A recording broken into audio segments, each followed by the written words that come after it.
Monsieur le Président, la situation politique en Turquie donne des signes chaque jour plus inquiétants.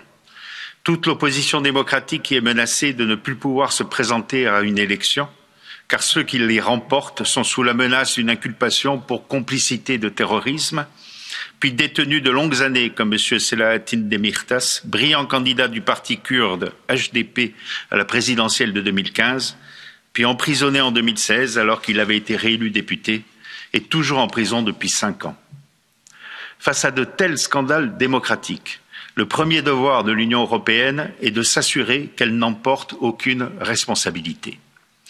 Aussi, le temps est venu de s'interroger sur la pertinence de l'inscription du PKK sur la liste des organisations terroristes, alors qu'on ne peut lui reprocher aucun acte de cette nature depuis fort longtemps. Il s'agit bien d'une organisation armée, engagée dans un conflit territorial. Il n'est pas pour autant justifié de la classifier comme terroriste, sauf à remonter plusieurs décennies en arrière.